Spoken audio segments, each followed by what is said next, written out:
tatkala Allah Subhanahu wa taala menceritakan tentang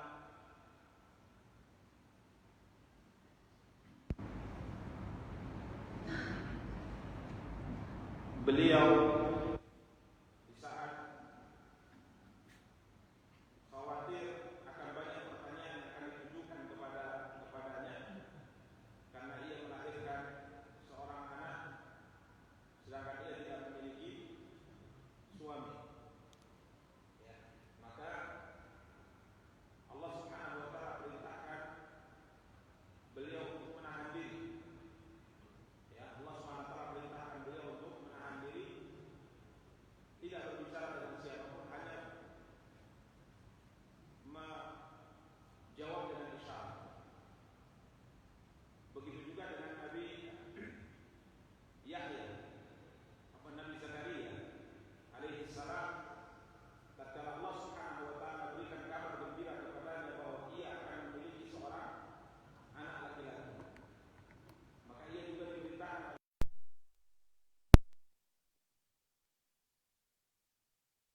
dengan siapapun selama 3 hari 3 malam. Intinya, sabar dalam bahasa maknanya adalah al-habs, menahan diri dari sesuatu. Adapun secara istilah, beliau mengatakan habsun nafs ala asya wa an asya. Sabar dalam istilah, definisi syariat adalah menahan diri dari beberapa hal dan menahan diri atas beberapa hal. Secara singkat telah kita jelaskan pada pertemuan yang lalu bahwa sabar dalam definisi syariat terbagi kepada 3. Yang pertama, habsun nafs ala ta'atillah, sabru ala ta'atillah. Sabar dalam melaksanakan ketaatan kepada Allah Subhanahu wa taala. Ini yang pertama. Sabar dalam menjalankan perintah Allah, melaksanakan ketaatan kepada Allah Subhanahu wa taala. Kemudian yang kedua, as-sabru an ma'siyatillah. Sabar di dalam meninggalkan maksiat kepada Allah Subhanahu wa taala. Ya, meninggalkan maksiat butuh kesabaran. Ya, menahan diri untuk tidak melakukan perkara yang dilarang oleh Allah. Sama seperti melakukan ketaatan, menahan diri, menguatkan diri untuk tetap berada di atas ketaatan kepada Allah Subhanahu wa taala. Kemudian yang ketiga, dan ini yang ma'ruf, yang kalau disebutkan sabar, maka semua kita akan berpikir jenis yang ketiga ini. As-sabru ala aqdarillah. Sabar dalam menghadapi ujian yang ditimpakan oleh Allah Subhanahu wa taala kepada kita. Ini 3 bentuk sabar dalam Islam. Karenanya tatkala kita melihat 3 jenis sabar dalam agama kita, maka kita bisa memahami perkataan salaf pendahulu kita seperti Ali bin Abi Thalib radhiyallahu taala anhu. Beliau pernah berkata, barang siapa as-sabru, beliau mengatakan as-sabru, sabar dalam Islam, sabar dalam agama itu sama seperti ar-ra's 'alal jasad. Posisi kesabaran dalam agama itu sama seperti kepala di anggota tubuh kita. Dia adalah sesuatu yang sangat vital. Sama seperti kepala, kalau seandainya sudah tidak ada, maka orang tadi pasti akan mati. Sama seperti sabar. Kalau sabar tidak ada dalam agama kita, maka agama kita akan hilang. Karenanya beliau mengatakan, barang siapa yang tidak memiliki kesabaran, maka ia tidak memiliki keimanan. Barang siapa yang tidak memiliki kesabaran, maka ia tidak memiliki apa? Keimanan. Kenapa? Karena kalau kita perhatikan 3 jenis sabar ini, kita meyakini bahwa inilah agama. Menjalankan ketaatan kepada Allah, meninggalkan perkara yang dilarang oleh Allah, sabar dalam menghadapi ujian yang Allah SWT timpakan kepada kita. Dan hidup kita sebagai seorang hamba berjalan di atas 3 hal ini. Kalau tidak melakukan ketaatan yang butuh kesabaran, maka kita meninggalkan perkara yang diharamkan oleh Allah SWT butuh juga kesabaran, atau mungkin menghadapi ujian yang Allah timpakan kepada kita, ini juga butuh kesabaran. Karenanya para ikhwah dan akhwat yang dimuliakan dan dirahmati oleh Allah Subhanahu wa taala, para ulama mengatakan bahwa tingkatan yang paling tinggi dari 3 bentuk sabar sebagaimana telah kita jelaskan pada pertemuan yang lalu secara singkat, adalah sabar di dalam melakukan ketaatan kepada Allah. Ini yang paling berat. Ini yang paling berat. Kenapa? Karena setiap jiwa atau jiwa manusia ini tidak mau dibebani dengan perintah.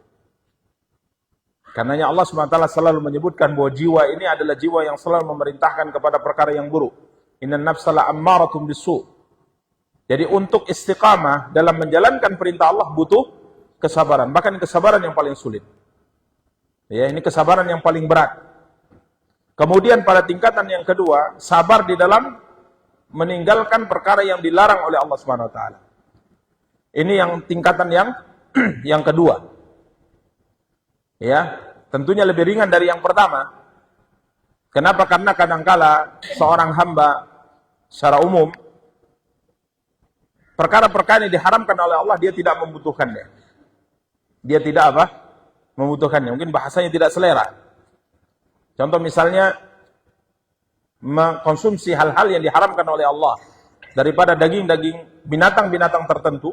Ini memang kita tidak butuh sabar atau menguatkan diri kita untuk tidak mengkonsumsinya. Karena bagi kita itu adalah hal yang menjijikkan. Ya, bagi kita itu adalah hal yang menjijikkan atau memang kita tidak butuh dengan hal demikian. Karena ia masuk pada tingkatan yang kedua, setelah sabar di dalam melakukan ketaatan kepada Allah Subhanahu wa taala. Kemudian yang ketiga, di bawahnya adalah sabar dalam menghadapi ujian. Karena memang kadang kala ujian yang Allah timpakan pada seorang hamba tidak ada pilihan seorang hamba kecuali bersabar. Kalau Allah uji dia dengan sebuah ujian, apa mau dikata? Karena memang itu ketentuan Allah Subhanahu wa taala. Ini secara umum sabar yang paling tinggi adalah yang pertama, kemudian yang kedua dan yang ketiga. Walaupun kadangkala ada bentuk kesabaran dari tiga kesabaran ini yang di bawah itu lebih berat baginya daripada yang pertama. Ya. Ini disebutkan oleh para ulama rahimahumullahu taala. Karenanya para ikhwah dan akhwat yang dimuliakan dan dirahmati oleh Allah, babun minal iman billah as-sabru ala aqdarillah. Beliau akan menjelaskan kepada kita pada bab ke-34 ini tentang termasuk di antara keimanan kepada Allah adalah bersabar atas takdir yang Allah Subhanahu wa taala tentukan kepada seorang hamba. Para ikhwah dan para akhwat yang dimuliakan dan dirahmati oleh Allah. Berarti bab yang disebutkan oleh beliau ini berkaitan dengan sabar bentuk yang ketiga. Ya, berkaitan dengan sabar bentuk yang ketiga. Ala aqdarillah, sabar menghadapi takdir atau ujian yang Allah SWT timpakan kepada kita. Para ikhwah dan para akhwat yang dimuliakan dan dirahmati oleh Allah Subhanahu wa taala, tentunya kita semua paham bahwa hidup kita sebagai seorang hamba yang menentukan adalah Allah Subhanahu wa taala. Bahkan Nabi kita yang mulia sallallahu alaihi wasallam pernah bersabda, sesungguhnya innallaha kataba maqadiral khalqi qabla an yakhluqas samawati wal arda bi khamsina, menulis takdir yang akan terjadi sebelum dia menciptakan langit dan bumi 50.000 tahun. Ya subhanallah ya. 50.000 tahun sebelum Allah ciptakan langit dan bumi, Allah sudah tuliskan apa yang akan terjadi, takdir yang akan berjalan di Lauh Mahfuz. Karenanya ini adalah keimanan yang harus kita imani, penjelasan yang harus kita imani dari Nabi kita yang mulia sallallahu alaihi wasallam, bahwa semua yang terjadi sudah ditulis di Lauh Mahfuz. Dan tidak ada seorang pun yang hidup di atas muka bumi keluar dari takdir ini. Tidak ada seorang pun yang hidup di atas muka bumi keluar dari takdir ini. Karena semuanya telah ditulis. Ya. Para ikhwah dan para akhwat yang dimuliakan dan dirahmati oleh Allah Subhanahu wa taala, sampai berkaitan dengan surga atau neraka, berkaitan dengan baik atau buruk, semuanya sudah tertulis. Namun alhamdulillah apa yang ditulis oleh Allah Subhanahu wa taala itu gaib. Allah rahasiakan dari kita. Allah rahasiakan dari kita dan Allah tidak membuka takdir itu kepada siapapun. Dan Allah Subhanahu wa taala jelaskan kepada kita jalan menuju keselamatan, dan Allah Subhanahu wa taala juga jelaskan kepada kita jalan yang kalau kau tempuh engkau akan sampai kepada kebinasaan. Ini neraka Allah Subhanahu wa taala, dan Allah Subhanahu wa taala juga berikan kepada kita kemampuan untuk memilih salah satu di antara dua jalan ini, dan Allah Subhanahu wa taala juga memberikan kepada kita kemampuan untuk melaksanakan apa yang kita niatkan.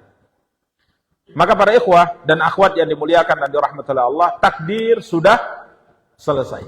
Bahkan Nabi kita yang mulia sallallahu alaihi wasallam pernah bersabda dari hadis Abdullah bin Abbas diriwayatkan oleh Imam Tirmidzi, Rasulullah sallallahu alaihi wasallam bersabda, "Rufi'atil aqlam wa jaffatis suhuf." Pena telah diangkat dan lembaran telah kering. Artinya apa? Semua apa yang terjadi sudah tertuliskan di lauh mahfuz. Para ikhwah dan para akhwat yang dimuliakan dan dirahmati Allah. Karenanya kita hidup di atas muka bumi ini, berjalan di atas muka bumi ini, akan mengalami hal-hal yang telah ditentukan oleh Allah di atas. Kadangkala apa yang terjadi pada kita adalah ketentuan yang bagi kita adalah keburukan. Maka tidak ada pilihan bagi kita kecuali apa? Bersabar. Tidak ada pilihan bagi kita kecuali bersabar. Dan kadangkala yang ditentukan oleh Allah Subhanahu wa taala itu adalah kebaikan. Dan itu adalah sesuatu yang kita inginkan. Maka tidak ada pilihan bagi kita kecuali bersyukur. Padahal kita juga sadar dan paham bahwa apa yang buruk dalam pandangan kita itu adalah kebaikan pada ketentuan Allah. Allah tidak ada menentukan yang buruk. Itu buruk pada pandangan kita. Contoh misalnya Allah SWT takdirkan kita sakit, Allah takdirkan kita miskin, Allah takdirkan kita susah. Pada pandangan kita itu keburukan, namun pada pandangan Allah itu adalah kebaikan. Karena Allah Subhanahu wa taala tidak menentukan hal-hal yang buruk untuk hambanya. Para ikhwah dan para akhwat yang dimuliakan dan dirahmati Allah, karenanya tatkala Allah Subhanahu wa taala takdirkan pada kita yang pada pandangan kita adalah keburukan yang tidak kita senangi, maka tidak ada pilihan bagi kita kecuali apa? Bersabar. Dan beliau mengatakan, babun minal iman as-sabru ala aqdarillah. Di antara keimanan kepada Allah adalah bersabar dari segala takdir yang Allah Subhanahu wa taala tentukan. Para ikhwah dan para akhwat yang dimuliakan dan dirahmati Allah, mengisyaratkan bahwa seorang yang bisa bersabar atas ujian yang Allah timpakan kepadanya, ini menunjukkan imannya baik. Tauhidnya kuat. Tapi kalau ia tidak bisa bersabar, menunjukkan tauhidnya, imannya lemah. Ya, tauhid dan imannya lemah. Para ikhwah dan para akhwat yang dimuliakan dan dirahmati Allah, dalil yang pertama yang beliau bawakan surat At-Taghabun ayat 11. Ini dalil yang pertama yang beliau bawakan, bahwa sabar dalam menghadapi ujian yang Allah timpakan kepada seorang hamba menandakan keimanannya kepada Allah. Surat At-Taghabun ayat 11. Allah Subhanahu wa taala berfirman, "Ma asaba min musibatin illa biiznillah. Wa may yu'min billahi yahdi qalbah." Allah Subhanahu wa taala berfirman, tiada suatu musibah pun yang menimpa seseorang kecuali dengan izin Allah. Ini hal yang harus kita imani. Tidak ada musibah apapun yang menimpa seorang hamba kecuali musibah tadi adalah musibah yang diizinkan oleh Allah untuk menimpanya. Kalau Allah tidak izinkan, tidak akan terjadi. Apa kata Rasulullah SAW berpesan kepada Abdullah bin Abbas radhiyallahu taala anhuma, ya, menjelaskan tentang takdir. Jika seandainya seluruh manusia berkeinginan, berniat, bermaksud untuk menimpakan satu keburukan kepadamu, maka tidak akan bisa keburukan itu menimpamu kecuali apa yang sudah Allah takdirkan. Ya, annama akhta'aka lam yakun liyusibaka wa ma asabaka lam yakun liyukhti'ak. Ini keimanan. Jadi sekalipun seluruh manusia bersepakat bahu membahu, tolong menolong untuk menyakiti kita, tapi hal itu tidak Allah takdirkan, sampai kapanpun tidak akan terjadi. Allah berfirman, ma asaba min musibatin illa biiznillah. Tidak ada satu musibah yang menimpa seorang hamba kecuali atas izin Allah. Kalau sudah diizinkan oleh Allah, pasti akan terkena. Karenanya takdir itu kalau sudah Allah tentukan, sehebat apapun orang menghindar dari takdir tadi, tidak akan mungkin bisa selamat. Tidak akan mungkin bisa selamat kalau sudah Allah takdir. Ya, ini para ikhwah dan akhwat yang dimuliakan dan dirahmati oleh Allah Subhanahu wa taala. Kemudian Allah berfirman, "Wa may yu'min billahi yahdi qalbah." Dan barang siapa yang beriman kepada Allah, niscaya dia akan memberi hidayah kepada hatinya. Barang siapa yang beriman kepada Allah, niscaya Allah SWT akan memberi hidayah kepada hatinya. Berkata Alqamah, seorang tabi'in, yang dimaksud dengan wa may yu'min billahi yahdi qalbah, barang siapa yang beriman kepada Allah Subhanahu wa taala, niscaya dia akan memberi hidayah kepada hatinya. Apa kata Alqamah? Huwar rajulu tusibuhul musibah. Yang dimaksudkan dengan barang siapa yang beriman kepada Allah, maksudnya adalah seorang lelaki yang ditimpa musibah yang ditentukan oleh Allah kepada dirinya, faya'lam annaha min indillah, kemudian dia sadar bahwa musibah yang menimpanya itu datangnya dari Allah, fayarda wa yusallim. Tatkala dia sadar bahwa musibah yang menimpanya datangnya dari Allah, maka dia ridha dan dia pasrah, dia bersabar, maka Allah akan berikan petunjuk kepada hatinya. Apa kaitan dengan bab? Di dalam ayat ini Allah berfirman, wa man yu'min billah. Barang siapa yang beriman kepada Allah, maksudnya bersabar. Ini menunjukkan bahwa sabar itu bahagian daripada iman. Sabar itu adalah bahagian daripada tauhid kita kepada Allah SWT. Semakin besar tauhid kita kepada Allah, semakin besar iman kita kepada Allah SWT, maka sabar tadi semakin besar. Tapi kalau iman kita berkurang, maka sabar juga akan berkurang. Begitu seterusnya. Karena Allah SWT di sini berfirman, "Wa man yu'min billah." Barang siapa yang beriman kepada Allah, yakni bersabar atas musibah yang Allah timpakan kepadanya, Allah berjanji Allah akan memberikan hidayah kepada hatinya. Demikian para ikhwah dan akhwat yang dimuliakan dan dirahmati oleh Allah. Kemudian dalil yang kedua yang dibawakan oleh Asy-Syaikh rahimahullahu taala, hadis yang diriwayatkan Imam Muslim dari Abu Hurairah. Sesungguhnya Rasulullah sallallahu alaihi wasallam bersabda, "Itsnatani fin nasi huma bihim kufrun."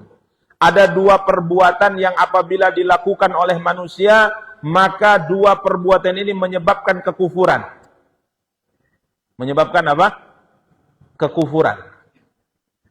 Dan sering kita sampaikan bahwa istilah-istilah atau kalimat-kalimat yang ada dalam Quran maupun dalam hadis ini mesti dipahami dengan penjelasan para ulama. Ada istilah kufur, sifat atau orangnya kafir, atau istilah nifaq, sifat kemunafikan dan orang yang munafik disebut munafik, atau fiskun, kefasikan dan orang yang disebut fasik. Ini adalah istilah-istilah yang harus didudukkan dalam pembahasan syariat. Ya. Karenanya para ulama mengatakan kata kufur, mungkin kita orang-orang yang kita sebut awam, tatkala mendengar kalimat kafir, yang terbayang bagi kita adalah keluar dari Islam. Sama seperti sabar tadi. Kita mesti memiliki kesabaran dalam beragama. Yang terbayang bagi kita apa? Sabar dalam menghadapi ujian atau musibah. Padahal sabar itu ada 3. Yang kita pahami cuman 1. Tidak salah. Ini tidak salah, tapi kurang sempurna. Sama seperti kufur, kekafiran. Kekafiran itu orang kalau sudah dikatakan kafir, berarti keluar dari Islam. Padahal kafir dalam istilah syariat ada kafir akbar, kafir besar, ada kafir asghar, ada kafir kecil. Kafir besar adalah kafir yang mengeluarkan seorang dari Islam. Sedangkan kafir kecil adalah yang tidak mengeluarkan orang dari Islam. Sama seperti kemunafikan. Tanda orang munafik ada 3. Idza haddatsa kadzab. Kalau ia berbicara dia berdusta. Ini munafik. Ini tanda orang munafik. Maka tatkala seorang memiliki tanda ini bukan berarti dia munafik besar, tidak. Ini mesti harus didudukkan. Karena kadangkala salah di dalam memahami hal-hal yang seperti ini menyebabkan seorang itu memiliki pemahaman apa? Apa istilahnya? Berlebihan. Ghulu. Keluar dari garis syariat. Ya. Contoh yang sering dipakai oleh para ulama, "Man lam yahkum bima anzalallah fa ulaika humul kafirun." Barang siapa yang berhukum dengan hukum selain Allah, maka mereka adalah orang-orang kafir. Yang dimaksud dengan kafir di sini kata sebagian mereka yakni keluar dari Islam. Padahal berhukum dengan hukum selain Allah, kalau mau kita jabarkan lebih luas, itu bukan hanya terkena pada pemerintah, tapi pada perorangan juga. Tatkala seseorang misalnya berkhianat. Tatkala seseorang misalnya menipu. Tatkala seorang berdusta. Tatkala seorang berzina. Apakah dia menerapkan hukum Allah pada dirinya? Tidak. Ada seorang berzina, seorang mencuri. Ini dia telah menerapkan hukum selain hukum Allah untuk dirinya. Ya, seharusnya hukum Allah itu tidak berzina, tidak mencuri, tidak berkhianat, tidak menipu, tidak berdusta dan seterusnya. Maka tatkala seorang menerapkan sesuatu yang keluar dari syariat Allah, berarti ia telah menerapkan hukum selain Allah pada dirinya. Karenanya para ikhwah dan akhwat, ayat ini dijadikan oleh Khawarij untuk mengkafirkan setiap pelaku dosa besar. Karenanya selalu diingatkan oleh para ulama bahwa agama ini tatkala dipahami, hendaknya dipahami dengan penjelasan para ulama. Jangan hanya sekedar baca terjemah, kemudian kita tarik kesimpulan.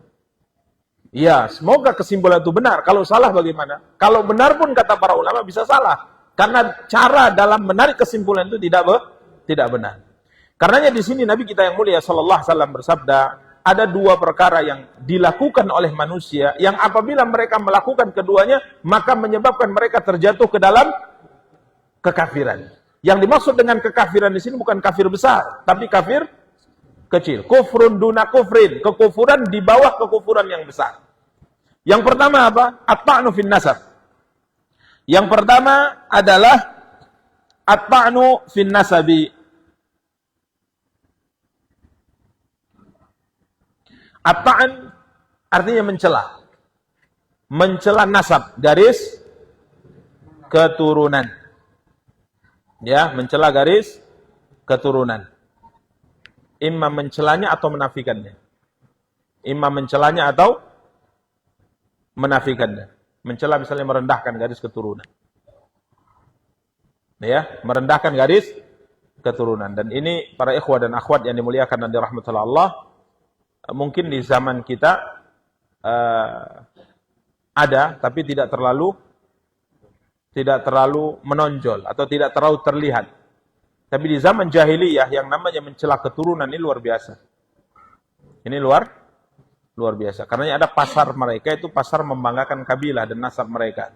Jadi kalau di musim haji, setelah selesai pelaksanaan ibadah haji, ya, mereka buat seperti pertunjukan di pasar terkenal mereka. Kemudian setiap perwakilan kabilah maju dan membanggakan kabilah dan merendahkan kabilah yang lain. Ini biasa mereka lakukan. Sehingga Allah Subhanahu wa taala setelah datang Islam memerintahkan kaum muslimin, fa idza qadaitum manasikakum fadhkurullaha kadzikrikum aba'akum aw ashadda dzikra. Apabila kalian selesai melaksanakan ibadah manasik haji kalian, maka pujilah Allah, agungkan Allah, muliakan Allah sebagaimana kalian mengagungkan dan memuliakan nenek-nenek moyang kalian dahulu, bahkan lebih dari itu. Karena mereka memang biasa seperti itu. Jadi setelah selesai pelaksanaan ibadah haji, perwakilan-perwakilan kabilah itu maju dan membanggakan. Kabilah kami punya si fulan ini orang hebat dan seterusnya.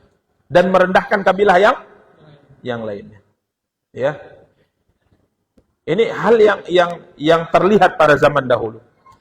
Padahal Islam, setelah datang Islam menjelaskan bahwa tidak ada kemuliaan yang dimiliki oleh siapapun, kabilah apapun, kecuali ketakwaan kepada Allah. Nabi SAW bersabda dalam Hajjatul Wada, "An-nasu min Adam." Semua manusia itu berasal dari Nabi Adam. Wa Adam min turab. Adam itu asal muasalnya dari apa? Tanah. Kemudian Nabi SAW bersabda, "Inna akramakum indallahi atqakum." Yang paling mulia di kalangan kalian adalah orang yang paling bertakwa kepada Allah SWT. Jadi suku-suku itu ditakdirkan oleh Allah, ada si fulan dari suku ini, si fulan dari kabilah ini, ada memang, karena itu adalah takdir yang Allah tentukan. Akan tapi suku-suku ini, bangsa-bangsa ini ditakdirkan hanya untuk saling lita'arafu, untuk saling mengenal antara kita. Antum dari suku ini, saya dari suku fulan, antum dari suku sana, saya dari suku sini. Ini hanya untuk saling mengenal antara kita. Ya, akan tapi kedudukan orang yang paling mulia di sisi Allah adalah orang yang paling bertakwa kepadanya. Ini makna yang pertama, ta'an, mencela. Jadi mencela garis keturunan orang, ini kekufuran. Ini apa? Kekufuran. Atau maknanya, Syekh Ibnu Utsaimin mengatakan at-ta'nu di sini bisa diartikan dengan an-nafyu. Menafikan garis keturunan. Jadi tidak boleh seorang itu menisbatkan dirinya kepada yang bukan ayahnya. Ini tidak boleh. Atau dia menafikan orang tuanya, atau orang tua menafikan anaknya, ini tidak boleh dalam Islam. Ini termasuk perbuatan apa? Kekufuran. Ya, termasuk perbuatan apa? Kekufuran. Ya, karenanya beliau mengatakan di sini at-ta'nu fin nasab ay al-aibu fihi au nafyuhu. Mencela atau menafikan, menolak. Dan dalam Islam, seorang anak itu harus dinisbatkan kepada siapanya? Ayahnya. Tidak boleh dinisbatkan kepada selain ayahnya. Dan ini ceritanya masyhur ya. Zaid bin Harithah radhiyallahu taala an, tatkala Nabi kita yang mulia sallallahu alaihi wasallam mengangkatnya sebagai anak angkat. Karena ia lebih memilih Rasulullah dibanding ayahnya. Ya. Dia dirampok, kemudian diperjualbelikan sebagai budak sahaya. Kemudian sampai akhirnya dihadiahkan oleh paman Khadijah radhiyallahu taala anha kepada Khadijah, dan Khadijah kemudian menghadiahkannya kepada siapa? Rasulullah, dan Rasulullah kemudian memerdekakannya. Ayahnya mencari, akhirnya ketemu. Dapat informasi dia berada di kota Mekah, maka ayahnya datang dengan pamannya, menemui Rasulullah dan meminta agar kiranya Zaid ini diserahkan ke mereka. Berapa bayarannya kami akan tebus. Maka Nabi SAW mengatakan, apakah kalian berdua ingin kuberikan pilihan yang lebih baik dari itu? Apa? Kita panggil Zaid, kemudian kita suruh dia milih. Kalau dia memilih kalian, silahkan bawa pulang, tanpa harus menebus bayaran apapun. Tapi kalau ia memilih saya, maka saya tidak akan menyerahkan dia selama-lamanya kepada kalian berdua. Maka dipanggil. Ya, Zaid bin Harithah dipanggil. Kemudian Nabi mengatakan, Zaid, apakah engkau kenal mereka berdua? Ya, ini ayahku, ini pamanku. Mereka datang kepadaku seperti ini. Sekarang dikembalikan pada engkau. Maka Zaid kemudian mengatakan, demi Allah, saya tidak memilih siapapun kecuali engkau. yakni Rasulullah SAW. Maka Nabi SAW saat itu membawa Zaid ke pelataran Ka'bah. Di tempat yang biasa orang-orang menyampaikan pengumuman penting. Maka kemudian Rasulullah mengatakan, ayuhan nas, wahai sekalian manusia, syahadu, saksikan oleh kalian, Zaid ini adalah anakku, dia akan mewarisiku dan aku akan mewarisinya. Berarti ini adat istiadat mengangkat apa? Anak angkat. Maka dari semenjak itu, nama Zaid dinisbatkan kepada Rasulullah. Zaid bin Muhammad. Zaid anaknya Muhammad sallallahu alaihi wasallam. Ini kebiasaan orang Arab. Sampai akhirnya setelah hijrahnya Nabi SAW kota Madinah, Allah ingin membatalkan ini. Ini tidak benar. Seorang anak itu harus dinisbatkan kepada ayahnya. Tidak boleh kepada yang lainnya. Maka akhirnya Allah SWT membatalkan adat mengangkat anak dan merubah nasab ini dengan diawali pernikahan Nabi dengan Zaid, dengan Zainab, pernikahan Nabi SAW akhirnya dengan Zainab bintu Jahshin radhiyallahu taala anha. Jadi subhanallah, Nabi SAW ingin menikahkan Zaid bin Harithah dengan Zainab bintu Jahshin. Zainab bintu Jahshin ini adalah sepupunya Rasulullah dari Bani Asad. Ya, sepupu Rasulullah. Jadi ibunya adalah bibinya Rasulullah sallallahu alaihi wasallam. Awalnya Zainab menolak untuk dinikahkan dengan Zaid karena Zaid walaupun dia adalah orang mulia dan seterusnya, akan tapi ada dalam perjalanan hidupnya dahulu pernah menjadi seorang budak saya. Mana mungkin saya sebagai seorang wanita Quraisy mulia ya dan seterusnya saya dinikahkan dengan dia.